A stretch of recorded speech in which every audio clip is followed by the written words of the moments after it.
کہ جس طرح جنرل امجد کو پکڑا گیا،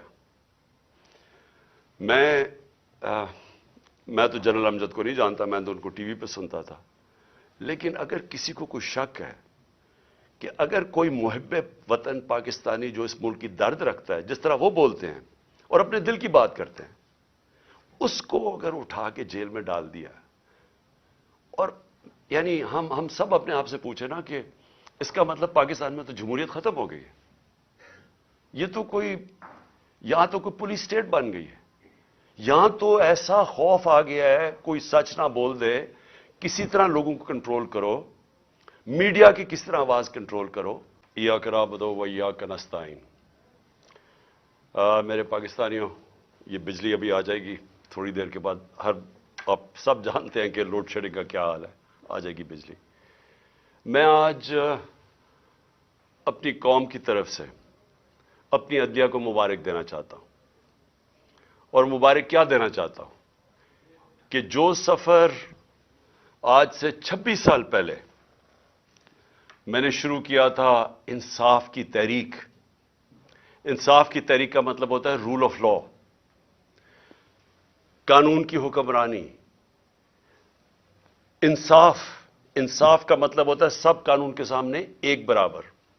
میں آپ کو اس لیے بتا رہا ہوں، میں اپنی نوجوان نسل کو اس لیے بتا رہا ہوں کہ امیر اور غریب ملکوں کے اندر فرق ہی ایک ہے۔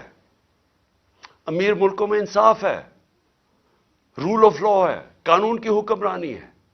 جس ملک میں بھی غربت ہے، ایک ملک آپ دیکھ لیں، ادھر جنگل کا قانون ہے، ادھر طاقتور کے لیے ایک قانون، کمزور کے لیے دوسرا۔ اس لیے آج جو اس راستے، یعنی وہ راستہ جو انشاءاللہ پاکستان کو ایک عظیم قوم بنائے گا، وہ اس راستے کے اوپر ہم نکل چکے ہیں۔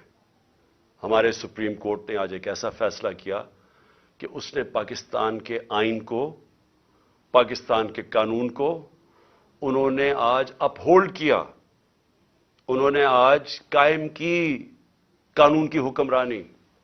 اور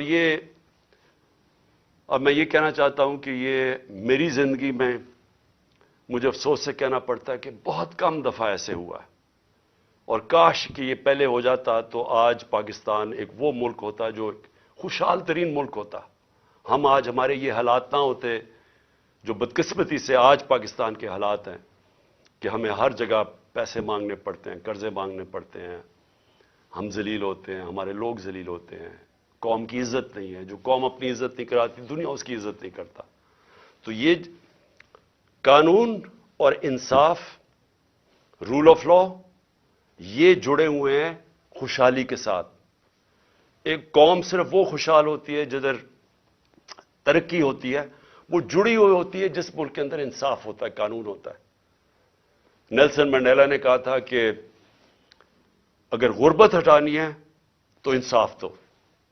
اس نے یہ نہیں کہا تھا کہ کہیں باہر سے قرضے لو یا پیسے مانگو، انصاف کرو، آپ کے ملک میں ویسے غربت ختم ہو جاتی ہے۔ جو امیر ملک ہے، سوئٹزرلینڈ کی میں مثال دیتا ہوں، رول آف لا انڈیکس میں، یعنی وہاں انصاف جو اس کو جو گریڈ کرتے ہیں تو وہ 99% ہے۔ تو اس لیے وہاں خوشحالی ہے، کچھ بھی نہیں ہے، وسائل بھی نہیں ہے۔ تو آج میں اس لیے پھر بھی اپنی قوم کو مبارک دینا چاہتا ہوں کہ ایک بہت بڑا یہاں ایک مافیا بیٹھا ہوا ہے پاکستان میں، قبضہ گروپ ہے، اور یہ قبضہ کر کے بیٹھ کے اس ملک پہ پچھلی اپریل سے، اور انہوں نے ہر قسم کی پاکستان کے اندر جو بنیادی انسانی حقوق ہیں ان کو ختم کیا۔ انہوں نے ہر قسم کی قانون کی وائلیشن کی۔ انہوں نے وہ کام کیے جو کسی جمہوریت میں نہیں ہو سکتے، کہ وہ لوگ پہلے اقتدار میں آتے ہیں ایک آکشن کے ذریعے، الیکشن کے ذریعے نہیں، عوام کا مینڈیٹ لے کے نہیں آتے، پیسے خرچ کر کے، حرام کے پیسے سے لوگوں کو خرید کے، ایک سازش کے تحت، اور بیرونی سازش ساتھ ملوائی انہوں نے اپنے ساتھ۔ پہلے ہم سمجھتے تھے کہ باہر سے سازش ہوئی ہے، انہوں نے ساتھ ملائی۔ یہاں کے جو میر صادق تھے، انہوں نے غداری کی، انہوں نے باہر سے قوتوں کو اپنے ساتھ ملا کے یہ سازش کی۔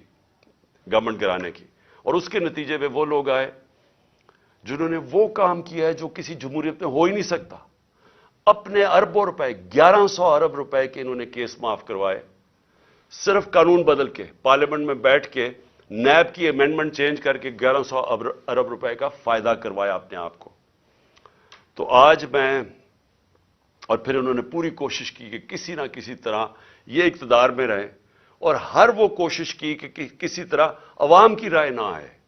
जो भी बाय इलेक्शन हुए, और अल्लाह का करम है कि 30 बाय इलेक्शन जीती है तहरीक इंसाफ 37 बाय इलेक्शन में से, जब से हमारी गवर्नमेंट गई है।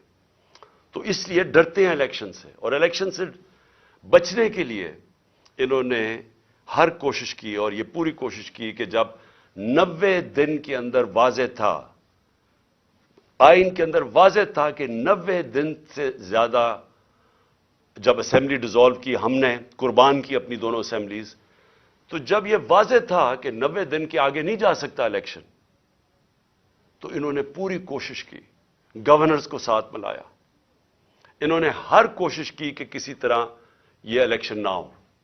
और सुप्रीम कोर्ट ने जब आज फैसला किया, तो मैं पहले तो सुप्रीम कोर्ट को यह कहना चाहता हूं कि कौम आपके साथ खड़ी है। कौम इस मुल्क में तरसी हुई है इंसाफ के लिए, रूल ऑफ लॉ के लिए, और मैं आपको यकीन दिलाता हूं कि ये 99 नहीं है, 98-99 में जब इसने, इसी नून लीग ने एक सुप्रीम कोर्ट के चीफ जस्टिस को डंडों से अटैक किया और भगवाया वहां से, और फिर पैसे दिए, वही रफीक ताड़ड़, वो पैसे लेके, ब्रीफ केस लेके गया और कोयटा बेंच खरीदे, और वो चीफ जस्टिस जो सब आज तक सब सजाद अली शाह को समझते हैं कि वो एक ईमानदार, दयानतदार चीफ जस्टिस था, उसको सुप्रीम कोर्ट से इन्होंने हटवाया। इन्होंने जुडिशरी को तकसीम किया। और आज मैं ये देख रहा हूं, लॉ मिनिस्टर ने जो ये स्टेटमेंट दी है, शर्मनाक है। फिर से जुडिशरी को तकसीम करने की कोशिश की, जबकि 5 मेंबर बेंच ने सबने एक ही चीज कही कि 90 दिन से आगे नहीं जा सकता, 90 दिन के अंदर इलेक्शन होंगे। 5 ने यह कहा, और उन्होंने 2 ने नहीं इत्तेफाक किया, लेकिन इस चीज के ऊपर तो 5 मुत्तफिक थे कि 90 दिन के अंदर इलेक्शन करवाने। और मैं ये जो लॉ मिनिस्टर की जो कोशिश है, और नून लीग की हमेशा ये कोशिश रही है कि ये इंसाफ से भागते हैं, ये आजाद अदलिया को कभी नहीं चाहेंगे, क्योंकि ये सारे इदारों को कंट्रोल करके ही गैर कानूनी चीज कर सकते हैं। जब तक जजेस इनके कंट्रोल में ना हो, और ये जब एक जज को टेलीफोन करके कह रहे हैं कि बेनजीर को 3 साल नहीं 5 साल सजा मिलनी चाहिए, ये उस तरह के जजेस चाहते हैं। इनको कभी भी आजाद और क्रेडिबल, दयानतदार अदलिया इनको कभी भी पसंद नहीं थी। और ये आज हैरत यह है कि सुप्रीम कोर्ट का फैसला आ गया, लेकिन एक फिजा मुल्क में बनी हुई है कि फिर भी शायद 90 दिन में इलेक्शन ना हो। ये, इससे क्या चीज हमें समझ आती है कि इतना नुकसान पहुंचाया है इस माफिया ने, ये शरीफ माफिया और जरदारी माफिया ने इतना नुकसान पहुंचाया पाकिस्तान के इदारों को कि लोगों को इत्मीनान ही उठ गया है। अब सुप्रीम कोर्ट जब फैसला कर दे तो इस पर गुंजाइश क्या रह गई?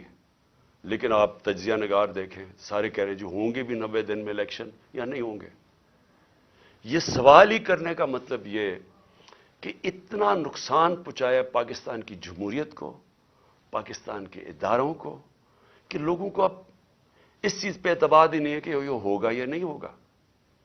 मैं आज अपनी पार्टी की तरफ से, पाकिस्तान की आवाम की तरफ से फिर से अपने सुप्रीम कोर्ट को ये पूरा यकीन दिलाता हूं कि हम सब आपके साथ खड़े हैं।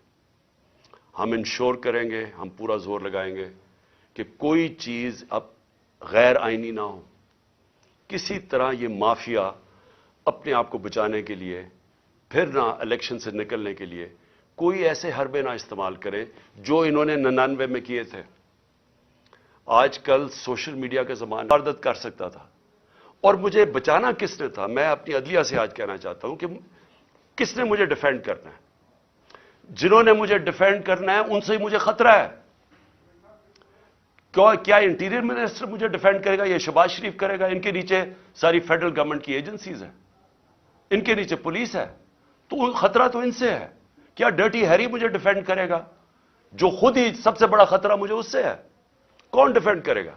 तो मुझे इन पब्लिक जगहों पे लेके जा रहे हैं, जबकि मैं ये बता दूं, जो नवीद जो शूटर है, जिसने मुझे गोलियां मारी थी, जो 3 मेरी टांग पे और औरों को लगी थी, उसकी ट्रायल, उसको अदालत नहीं जाना पड़ा, क्योंकि वो कहते हैं उसकी जान को खतरा है। उसकी जेल में हो रही है ट्रायल, उसकी वीडियो कॉन्फ्रेंस पे हो रही है, तो मेरी क्यों नहीं हो सकती? मैंने जुर्म कितना, जो कत्ल करने वाला है वो तो वहां बैठ के उसका ट्रायल हो रही। मुझे हर जगह अदालतों पे लेके जा रहे हैं। मैं चीफ जस्टिस साहब को लेटर लिखूंगा कि हमारे दौर में, जब मैं प्राइम मिनिस्टर था, तो एक जज साहब ने नवाज शरीफ को कोई बीमार हुआ, और आप पता है सारा वो फेक बीमारियां थी, हर चीज ही उसकी 2 नंबर होती है। जब वो बीमार हुआ तो हमें फेडरल गवर्नमेंट को हुक्म आया कि आप जिम्मेदार होंगे, अगर इसको कुछ हुआ तो मुझे कुछ हुआ तो कौन जिम्मेदार होगा? क्योंकि जिन्होंने जिम्मेदार होना वो तो खुद ही मारने के चक्कर में है मुझे। तो इसलिए मैं अपने चीफ जस्टिस साहब लाहौर हाई कोर्ट उर्दू भी लिखूंगा कि मुझे हर दूसरे दिन ये सनाउल्लाह जैसे बदमाश, जिन्होंने जिंदगी में कोई सही काम किया नहीं है, वो हर दूसरे दिन कोई ना कोई केसेस करते जाते हैं, तो मैं चक्कर लगाता जाऊंगा, और कौन प्रोटेक्शन देगा? मैं आखिर में आखिरी बात करता हूं कि सवाल ये है अब कि ये क्यों भाग रहे हैं इलेक्शन से? ये जो पीडीएम की पार्टीज हैं, इलेक्शन का नाम सुन के इनकी कांपें क्यों टांगनी शुरू हो जाती हैं? वजह यह है कि पब्लिक इनके खिलाफ हो चुकी है। वजह यह है कि पहले तो 30 साल से इनकी चोरियों का सारी कौम को पता था, उसकी वजह से तो मुझे वोट पड़ी थी। उसके बाद जो इन्होंने मुल्क के साथ किया है, ये इस मुल्क की तारीख में अवाम के ऊपर इतना जुल्म नहीं हुआ जो इन्होंने किया है जब से ये आए हैं। अब ये मैं अपना नहीं कह रहा, मैं डॉक्टर हफीज पाशा का कह रहा हूं। वो एस्टिमेट करते हैं कि 1.5 करोड़ लोग मजीद गुर्बत की लकीर से नीचे चले गए हैं। वो एस्टिमेट करते हैं कि 80 लाख लोग बेरोजगार हो चुके हैं जब से ये आए हैं। वो ये कह रहे हैं कि पाकिस्तान की तारीख की सबसे ज्यादा महंगाई हुई है। हम जब थे तो 16% पाकिस्तान की महंगाई थी, आज 41% पे पहुंच गई है, और अभी मजीद और महंगाई आनी है, क्योंकि जैसे जैसे रुपया गिर रहा है, फिर आज रुपया गिरा है, तो हर चीज तो महंगा होना है। तो एक तरफ महंगाई, एक तरफ बेरोजगारी बढ़ रही है, एक तरफ मायशत सुकड़ती जा रही है, एक तरफ हम कर्जे वापस करने की हमारी वो कुव्वत ही गिरती जा रही है। क्योंकि जब मायशत सुकड़ती है, जब ग्रोथ रेट नीचे आती है, जब आपकी इंडस्ट्री बंद होनी शुरू हो जाती है, जब किसान की पैदावार कम शुरू हो जाती है, तो किधर से पैसा आना है कि हम अपने कर्जे वापस करें? तो कर्जे चढ़ते जा रहे हैं और इनके पास कोई रास्ता ही नहीं है। तो कौम तो इनके खिलाफ इसलिए हो गई है। इस वक्त हमने जब अंदाजा लगाया कि अभी इससे पहले, अभी तो एक और महंगाई की लहर आ रही है, शहबाज शरीफ ने कहा कि अभी कौम और महंगाई के लिए तैयार हो जाए। तो अगर पिछली अप्रैल के अंदर 30,000 रुपए जिसकी तनख्वाह थी, उसके पास सिर्फ 20,000 की खरीदार की कुव्वत रह गई है।